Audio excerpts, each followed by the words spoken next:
All right, guys, welcome back. It's the third video and final video on this bolt action magazine fed 45 ACP. I'm just going to show you how to roughly disassemble it and clean it, and a little bit of how it works. The first step I'm going to do is remove this very delicate site. There are just screws here that comes off, and then you can these scope bases are screwed into the barrel, so you can just take those out. So that'll be step one to make sure we don't damage the scope. All right, guys, the next step, I'll take the magazine out, but there's one screw right here. This is how you fill strip it. You take that one screw out, and the whole assembly just pops right out of the stock. I'll do that real quick. Now that I got that apart, I'll just show you the stock right here. There's some brass for the trigger guard inlet in there. See how blonde that wood is before that iron nitrate finish is put on it. It's real blonde, but that maple's real lightweight. Makes a lightweight stock, so it may not be the world's best stock for a high-powered rifle material, but it seems to be holding up pretty nice. Okay, back to the action here. You look at this. To fill strip it, we want to take the bolt out, so you just unscrew the bolt handle, and the bolt will come on out the back. Here's that bolt.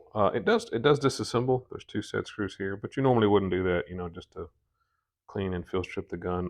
You can see the firing pin right here and the firing pin spring. And these are actually the locking lugs. You'll want to make sure those are clean and aren't getting, bent or, any way deformed. This is a safety locking lug that doesn't normally engage, but it's there in case everything goes horrible.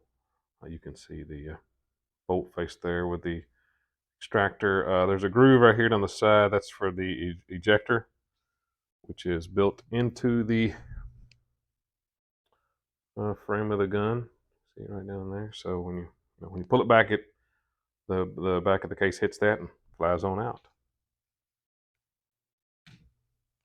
out. Next step, I will take the trigger housing off, and that'll give you access to to all the barrel to clean it.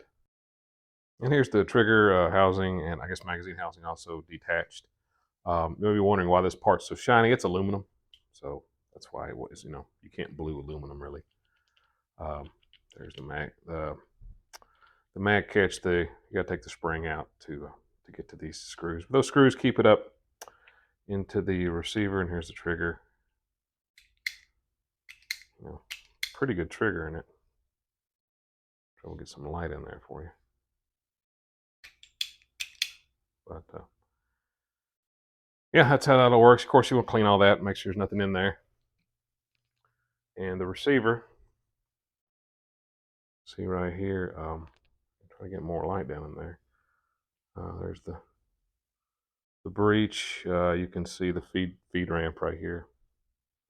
And you want to make sure the locking lugs lock in back here, these positions right here. Of course, we'll make sure nothing's bending or binding, and this is where the emergency or the safety lug would go. And again, there's the ejector. So, neat little gun. That's about as far down as you normally would take it to clean it. But let me put the trigger back on and the magazine well, and you can see some of the feed ramp. Get that in focus. See some of the feed ramp right there. Jill, let me put this back on. Take it from there. I got that back on there. That sucker's a little tough to get on there. Some other little parts here. This right here is for that's where the mounting screw through the stock goes. Would normally take that off. Let you see the rest of the gun here. But I'll put the bolt back in and the bolt handle, and just make sure everything's working right. It does need to be cocked when you put it in. So let me do that. All right, got that in. We'll just drop it right back in the stock. Give it a little encouragement, and hit that screw. There she is, all back together. I'm gonna function check it. Make sure everything looks right. Yeah, been a real fun gun. I hope you guys like stuff like this. I got a few other of my guns from my collection I can show off. But anyways, guys, thanks for watching. Be safe and God bless. Thanks.